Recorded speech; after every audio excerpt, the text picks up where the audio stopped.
L'importation, la distribution, la vente et l'usage de la chicha, dit encore en narguilé ou tout autre appareil similaire sur toute l'étendue du territoire national. En effet, nous avons appris la nouvelle à travers un arrêté ministériel du 15 août 2022. Le collectif des distributeurs de chicha n'est pas resté bouche bée face à la situation. Il s'est exprimé à travers nos micros le 17 août 2022 à l'hippodrome au resto La Parisienne. Écoutons ensemble leur tir. Hier, quand on s'est réveillé, on a vu je pense un arrêté interministériel sur les réseaux sociaux. Donc ça nous a à peu près fait paniquer. On a essayé de s'appeler entre nous. On s'est appelé entre nous et on s'est dit qu'il fallait qu'on fasse une réunion pour savoir d'abord si ce que les médias disaient, parce qu'on a vu ça seulement sur les médias, l'arrêt de la chicha, la décision d'arrêt de la chicha, on a vu ça seulement sur les médias. Les réseaux sociaux? Sur les réseaux sociaux, les médias sur les réseaux sociaux. Donc on a vu ça, on n'a pas vu ça à la télé, sur le journal, à l'ORTM, la télévision nationale, sur l'ORTM, on n'a pas vu ça là-bas. Donc on s'est dit qu'il fallait faire une réunion d'abord pour savoir si c'était une situation fondée, si l'arrêté d'abord était fondé, parce que on est dans un pays où tout est possible avec l'informatique. On peut falsifier la signature de tout le monde. Donc nous, on est des cadres, on est des responsables. On est des investisseurs aussi.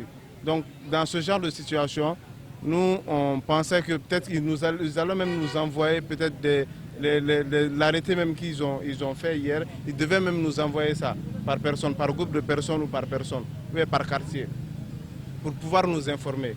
Mais pour nous, si c'est vrai et si c'est fondé, ça n'a pas été la meilleure des façons de le faire. Ils devaient d'abord essayer de trouver une solution. Parce que nous, on a investi, on a beaucoup investi.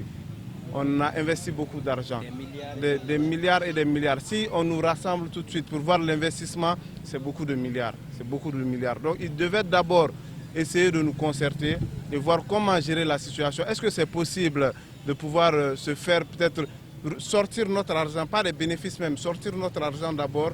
Parce qu'on est ici, il y a beaucoup de personnes d'abord qui prennent des dettes à la banque.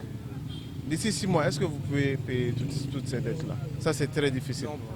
Donc, vous pensez que 6 mois n'est pas suffisant? 6 mois, ça ne peut pas être suffisant. Pour écouler peut-être des stocks qu'on peut vendre en 5 ans, en 4 ans.